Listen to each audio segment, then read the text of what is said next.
আ ইয়া ই ই উ you. আসসালামু আলাইকুম ওয়া রাহমাতুল্লাহি ওয়া বারাকাতুহু। সম্মানিত দর্শক শ্রোতা, আজকে হলো আমাদের সিমিলার সাউন্ডিং অর্থাৎ একই রকম উচ্চারণের পার্থক্যের সর্বশেষ পর্ব।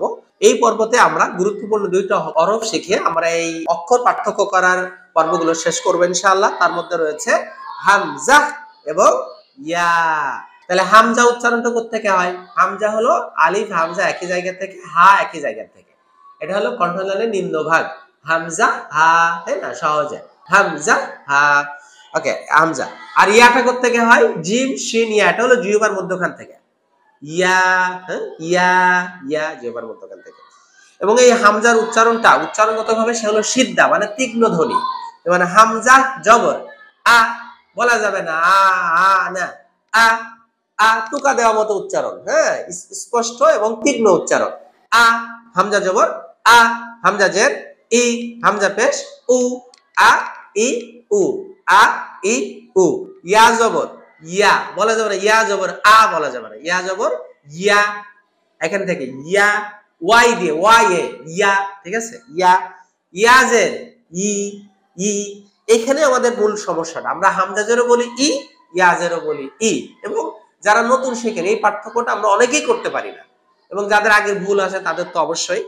সেটা হলো ইয়াজের ই, ইয়াজের যেটা সেটা বলবেন এখান থেকে ই ই, ওয়াই ই ই, ঠিক আছে? ইয়াজের ই ই। ইয়া পেশ খুব সহজ, ইউ, ইংরেজি অক্ষর ইউ। তাহলে এখন আসেন একসাথে পার্থক্য করি।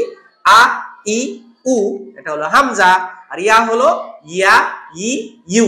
একসাথে যদি বলি, হামজা জবর আ তীক্ষ্ণ করে আ, আর ইয়া জবর ইয়া ইয়া। এই যে আমি এখান থেকে বলতেছি ইয়া ইয়া।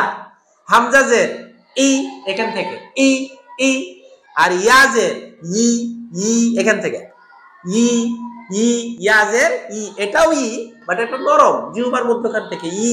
আর হামজাদের যেটা হলো তীক্ষ্ণ কণ্ঠনালী নিম্নভাগ থেকে ই, ঠিক আছে? হামজা পেশ উ উ এখান থেকে উ উ, ওকে। আর ইয়া পেশ ইংরেজি অক্ষর ইউ ইউ ইউ, এটাও এখান থেকে ইউ, হ্যাঁ, ই ই ই ইউ ইউ, ইয়া পেশ ইউ। তাহলে আ ইয়া ই ই উ ইউ, ওকে।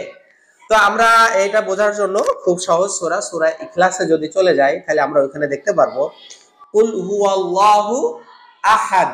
আ আ, এই হামজা জবর আলিফ জবর একই, আমরা জানি আলিফে জবর হলে সেটা হামজা। তাহলে আহাদ, আ আ, আহাদ আহাদ। কুল হুয়াল্লাহু আহাদ বলা যাবে না, আহাদ আহাদ আহাদ আহাদ, এত নরম না, আহাদ, হ্যাঁ, আহাদ। আল্লাহ বলা যাবে না, আল্লাহ আল্লাহ আল্লাহ না, আল আ আ আ, আল্লাহু আ আ, আল্লাহ। তাহলে আমরা হামজাটা বুঝলাম যে আমরা হামজাটা কিভাবে বলবো। এখন আসেন ইয়া। আমরা 2 নম্বর আয়াতে ইয়া পেয়ে যাচ্ছি।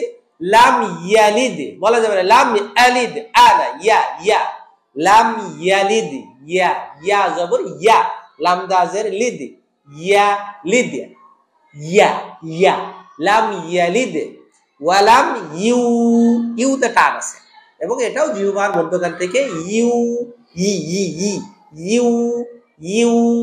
লাম ইয়ালিদ ওয়ালাম ইউলাদ, ওয়ালাম ইয়া ইয়া ইয়া, ইয়াটা বুঝতে পারছি।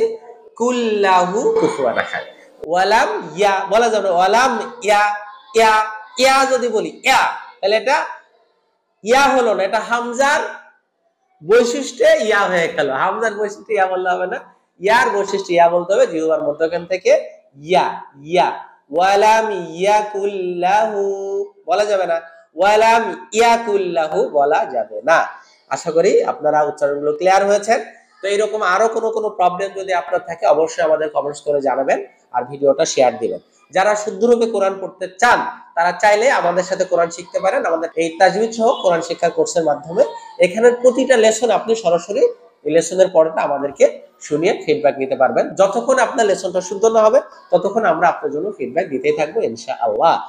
বারাকাল্লাহু ফিকুম। সালামু আলাইকুম ওয়া রাহমাতুল্লাহি ওয়া বারাকাতুহু। আল্লাহ হাফেজ।